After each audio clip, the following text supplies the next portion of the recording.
So now moving to the Part A matter from the Burwood Coastal Community Board. Coastal Burwood Community Board. The Burwood Tennis Club request for new lease and surrender of current lease. Does anybody have any questions on this one? Okay, can I have a mover? Moved by David East, seconded by Anne Galloway. Is there any debate? All those in favour say aye. Against? That's carried. Shall we try that with the next one as well? Okay, the draft QEII Park Master Plan. And I will open with a couple of comments on this. I think we need to be very careful that when we go out for consultation, we don't raise community expectations beyond which is possible. Where we've got a finite budget, I think it's important that we make it known that that budget is finite. And what we're consulting on is what we do within the budget which is available. And I also think it needs to be made very clear, both through this consultation document and any other communications around it, that anything beyond the funds which are currently available would be subject to future long-term plan and annual plan decision making, and any project which is beyond the funds that we've got available at the moment would be aspirational and by no means guaranteed. We need to make sure that that's communicated well in all of our dealings around this project, because the last thing we want to do is to raise community expectations beyond that which is likely to be achievable. And in that context, we've got phase one and then future phases. I would much prefer for us to refer to the work that we're proposing to do now and work that may be considered in the future, noting that it also may not be able to be considered in future, and the future may be well into the future. And I think when we talk about phase one, phase two, phase three, there's kind of an implication that we just flow from one to the other to the next, and this is all kind of one big project. And in this case, because of the limited funding, that's not the case. So having set the tone in that way, were there any comments that staff wanted to make on this report? Thank you. Following those comments this morning, and that's all been taken on board, so the consultation document clearly says what's funded. It's just the years 1 and 2. And it's quite clear that the other parts of it are not funded at all. Lizzie might be able to give a bit more detail. So did you mean years or phase? Years 1 and 2, yeah. So in terms of the draft master plan that's up in front for approval to go out for consultation, the plan has been developed alongside the community and the community board to provide and look at the park as a whole, with providing direction and guidance for the future. The master plan details the available funding of 3.4 for implementation, and through the staging plan, this breaks down those items and the proposed items into what's funded and unfunded. The specific funded items have been a real focus on the consultation documentation, and these have been highlighted specifically with questions directed around, have we identified, in terms of have the proposal that's going to go out to the community, are the funded items in line with the community vision? There's explicit explanation in the consultation around that all other items within the plan is unfunded, and that there's no certainty that unfunded proposed actions will be approved for inclusion. However, we've planned the park as a whole, so to ensure that we've got that connectivity and integration when we're looking at that whole space. So in that context, if we were to look at removing all references to stage 1, stage 2, and so on, what would that leave this looking like? I mean, I notice it's there in the text.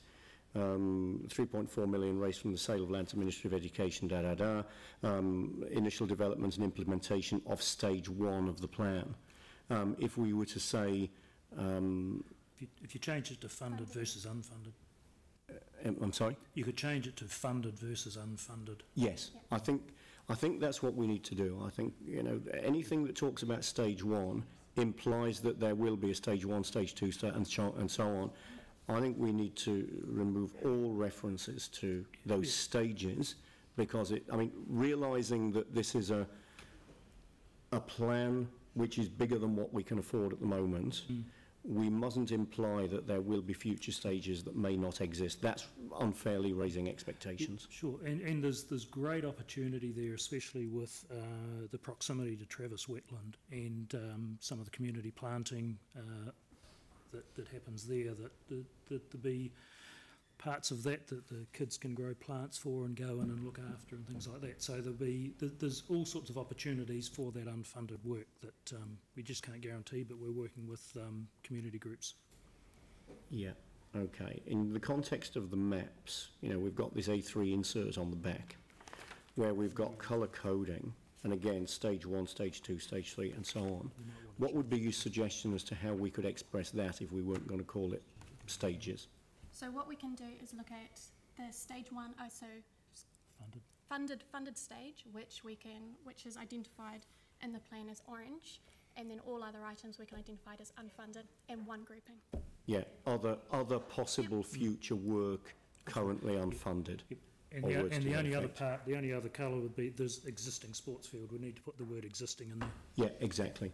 All right, so unless there's any huge pushback from around the table, can we proceed in that context, moving any reference to stages and talking about future, possible future unfunded work, possible future currently unfunded work? Yep. Yep. All right, I'll move now to questions. Sarah and then Tim. Thank you. I just want to...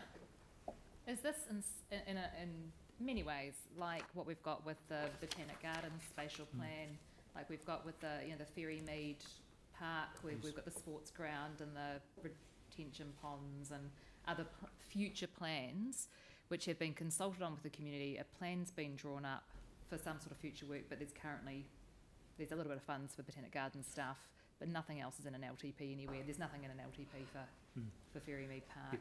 But there is a plan there, so that if there was any funds eventually, Correct. We would kind of know where to steer to. Yes, and that gives us the ability at the next LTP to reintroduce those as items for consideration.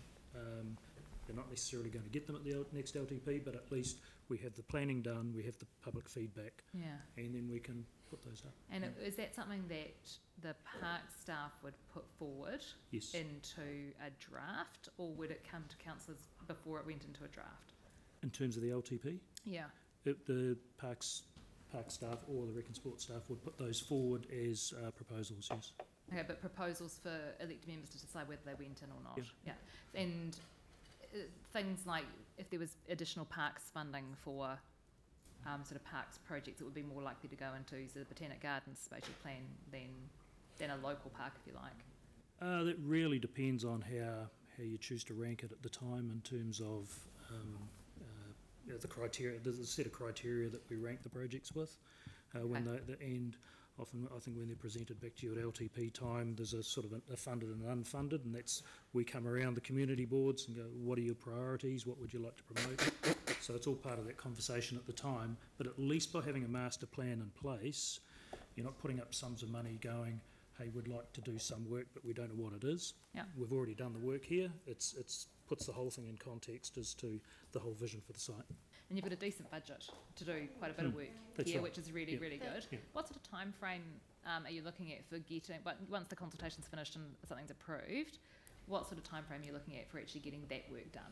So what we've done in terms of the plan is broken it into year 1 and year 2, 3 for the funded, the proposals that are identified as funded. The year 1s being those projects that require less detailed planning than the other, but so 3 years. Okay. And thanks. within that will ensure that the park is functional and usable and has that infrastructure for the local community. So that would be still being worked on as the next LTP was being developed and stuff anyway. There'd be work still happening and budget there to do stuff in the next, Thank you. Tim. Thank you. So just to clarify, there's got year 1, 2 and 3 for the 3.4 million, which seems logical. We've got the overall plan which is going out to but making clear that it's only funding for the 1, 2 and 3. Correct. Could we also make it clear, because we're not going to have any extra money from council until this long-term plan period is over, so we'll be addressing that and putting this up in the next long-term plan. So I think that's only fair to that community, because that will then give them opportunity to have a look at the vision of the overall plan, and give them the opportunity whether to go to Lotto or Rata or some other organisation, or give a little to start. There may be specialist or interest groups within that look at that and want to start raising money and work with council and the parks unit. So I think there's just some opportunities there. Yep. I mean, it's not a negative thing saying there's no money. I know that sounds ridiculous, but then those interest groups who are passionate about their park, etc., will give them opportunity to perhaps fund outside of council. But I do think it's, in our long-term plan, we had a structure which we went out to the people that reduced the rates down to 2.95 at the end of the 10 years. And we've got to keep, I believe, we have to keep true to that. And I think just adding to what you're saying there, Tim, it leads to a point where it may be included in the next long-term plan, or it may not. I think there's substantial pieces of this plan that lend themselves towards the partnership planting activities that we're already doing. I mean, if we can get the kids even growing the seedlings in their schools and then going out and adopting parts of it, I mean that's we're getting good success right across Christchurch with those programs, and I don't see any reason why we can't there. We'll it's be part of your major tree planting. And we've already had conversations with the 2 high schools on the sites around that work, and they are currently doing works within the red zone of the similar nature. Thank you, Phil. Thank you. Look, I understand that this plan is master plan for the whole park. I get that. Concept in terms of, so we don't raise people's expectations unduly. Like we could say, and I think as Andrew Turner suggested, unfunded future work. To me, that could still, if I was reading that, could still imply that in fact that would be work that would be done. Whereas it just would seem to me that there's part of the plan which is funded, and there's an unfunded part of the plan too. So in fact, we're referring to a plan, and just like we've known, for example, with the Heathcote River, the plan has changed at times. Yeah. So those kind of concepts could be included in the consultation. Thank you. Yanni. Thank you. I just wanted to check several components of the plan. So the thing I understand that we've lost the most of would be the sports fields. And yet when I look at the staging diagram, the sports fields aren't actually funded until stage 5 for, just 5 and 3. So I was just trying to understand, obviously the school's got its own sports field, so I'm just trying to really understand, like, the thing that used to be here that's no longer here was the sports fields and the pole. The pole's back. The school's doing the athletics track. Why wouldn't we do the sports fields if that's where the demand is as part of stage 1 or 2? So there are currently on QEII Park 3 existing sports fields. So we have 2 senior fields which are currently in allocation for both our summer and winter codes.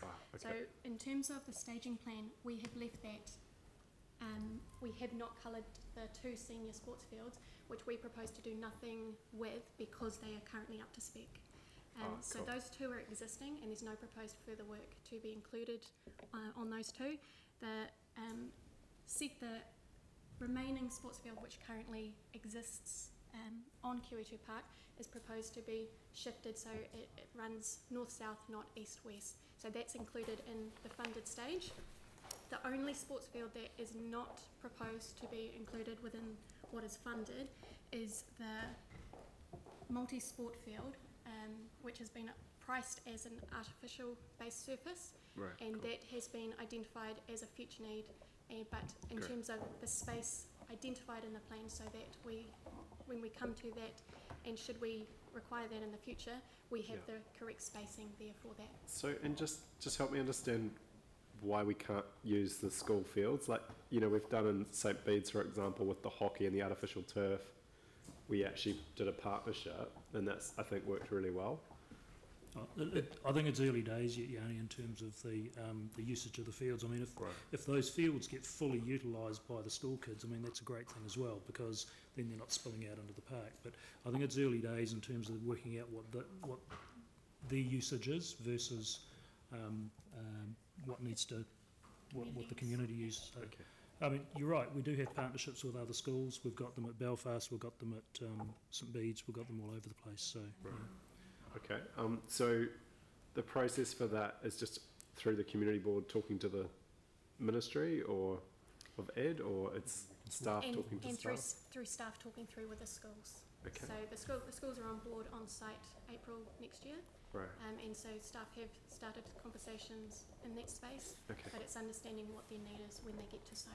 The other thing, that there seems to be a lot of money being spent on car parking, and just whether there's any thought to shared car parking with the schools. I know that's been one of the concerns, is that the schools are going to park in our public car parks, but it is kind of hard to understand the huge demand on car parking during the day versus sort of after hours and weekends in terms of community use. So again, is it just, there's any chance for synergy with that? So in terms of parking, what the master plan proposes is sufficient parking for park users. So we have not taken into consideration the parking for school students within the park. There'll be, in terms of operationally, how we deal with the school-based parking issues that the community are facing within the area is something that is being discussed ongoing with the transport team, which is outside of the scope of this project. Okay, thank you. Just two other questions. One is, what sort of condition is the Ascot Community Centre in? Is it due for replacement? I mean, how does it rank with our current facilities? So the facility itself. the facility is currently a bookable space by the community and is used by a number of community groups. In terms of where it sits within the community facility network within council, we would need to go and have that conversation with facilities. But it is a usable space that is currently booked from a number of groups. So I just can't understand where the need's coming to spend more money on it, given that it's being utilised at the moment and working well.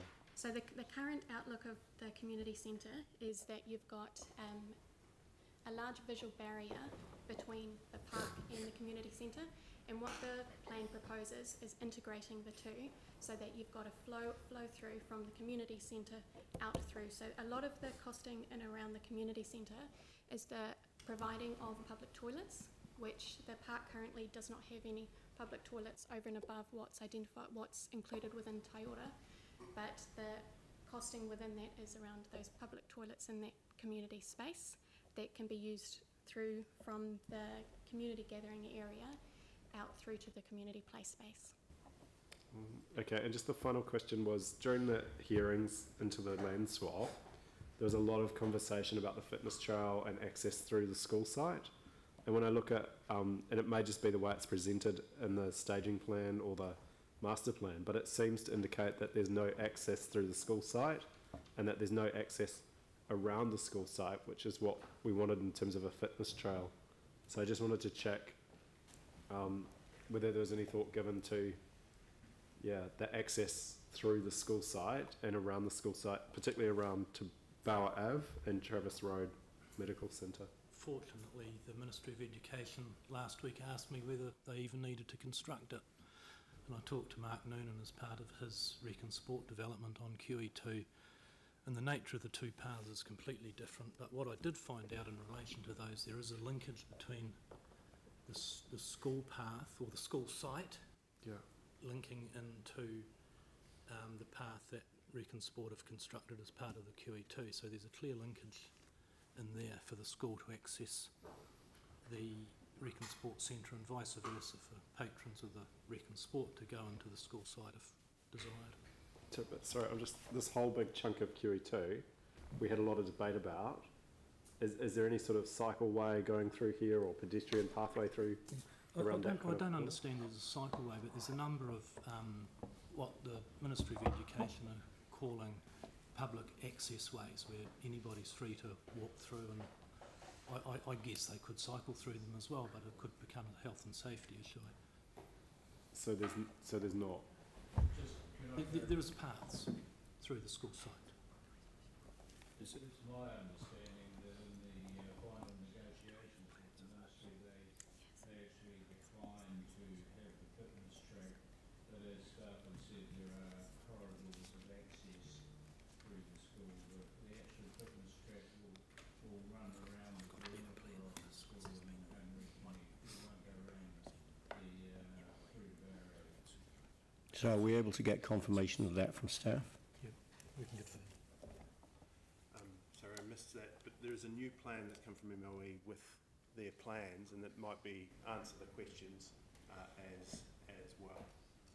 So we'll certainly we could put out in the consultation document about how that interface with the overall master plan and the school plan, because there may be some SIPTED issues or some access issues that we do actually want to improve if it's not being done by the ministry, but it's quite hard to see from these plans how that all relates. Yeah. So we'll pull that Yeah. information from Great. MOE, talk to the team and take that approach. Cool. And maybe just have a hyperlink to their plan on the I consultation. think you can certainly show the access points. I mean, obviously we're not consulting on their plans. It's on the rest of the park, but it's, we can certainly show where they're linking. All right, thank you. I'm keen to move this on. I've got Jimmy and then Dave, and then hopefully we can get a mover and seconder and move this into debate and make a decision. Regarding to a public consultation, particularly engage with the local community, you particularly emphasizing here local resident association, school council meeting, whether in that area have any multi-ethnic, multicultural community group in the area. So please also, to engage with them. And probably you can, through the local maybe community development advisor, or maybe you can engage with Claire Phillips. She probably have a more detailed contact list. It's okay? Yep. Thank you. Thank you. Dave? I'll reserve my comments for debate. So you've got comments for debate, that's fine. All right, so we've got a resolution in front of us, but noting that there are a couple of sort of changes to language that we've already talked about that will be picked up in the final document. So Dave, you're happy to move that? And Phil, you're happy to second? Is there any debate on this? Yanni? I really support having an overall plan for this site. Obviously, it's an important piece of land, and it's unfortunate we didn't have this when some of the other earlier decisions we made. But I think the most important thing going forward is to try and get synergy between the school development and the development of QE2. In the significance, when we considered the land sale, we said it was of medium significance, and that there was the potential to increase the social cultural offering to the community in this area if the construction of the two schools proceed, and that the possible benefits opportunity to council were that from improving the sporting and social offering to the community through the introduction of the new schooling facilities and the joint development of recreational and sporting facilities for the local and wider community. And it does in some ways feel that that point is getting lost if we don't aggressively pursue it with the ministry. So I really think we should go out and engage around this plan, but I am concerned that some of the joint benefits that were sold to the community when we consulted are not being realised, and in fact we're creating a expectation that once again we're picking up the huge cost of the Ministry of Education, who seem to have a pattern of doing that in our city to us as ratepayers. So let's try and get the synergy between the joint development and the joint sport and cultural and recreational opportunities in this area, rather than just simply expecting us as a city to pay for everything as a consequence of central government decisions. But I think it is good to have a plan and get it out for community engagement. I think we do need to be realistic about just how little money we have to spend on the site, given how much is already being spent by both central and local government. Thank you. Just drawing attention as well to the fact that we've got a paragraph 2 on this recommendation that doesn't appear in the agenda. It's just clarifying the process of what happens after the consultation period is over.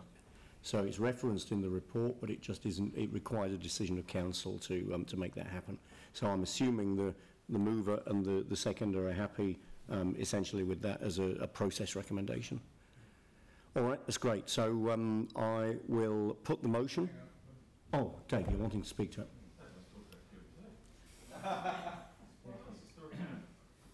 you. Look, I totally support this recommendation. I think other speakers have referred to a spatial plan, and we had what I would consider to be the best consultation process that I've seen in the city on this particular spatial plan. We invited the people of the city and the people of the area to come to QE2 Park, and we had walk-arounds, we had guided tours, we had all sorts of activities, and there was an expectation that we might get 100 people there. We got somewhere close to 500. So this exercise has been well canvassed in our community, well canvassed in our community board, and I think it's fair to say that I can speak with absolute surety on behalf of our community board that there is no expectation that we will require funding beyond the 3.4 million that is currently available. And our board fully appreciates that any further implementation of I'll call it the spatial plan, will require long-term planning intervention, but I would disagree with some earlier speakers. There is the opportunity in an annual plan process to bring things forward if they prove to be worthy of consideration. I don't think there is an expectation amongst our community. They know that there is a certain amount of money to be spent on this project. It is, I think, the probably the third largest reserve in the city.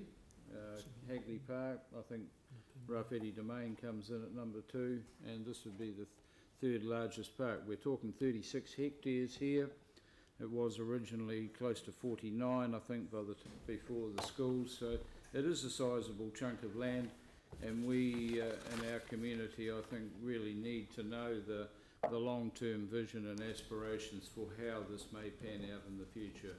But I'm absolutely confident that there is that knowledge in our community that there is a certain amount of money that's available to implement a number of the outlined features that have come out of the consultation, but beyond that it will need a further process to fund future activities. So I'm very pleased to be able to support this, and hope the rest of the team follow suit. Thank you. Thank you. I'll put the motion. All those in favour say aye. Aye. Against? That's carried. Thank you.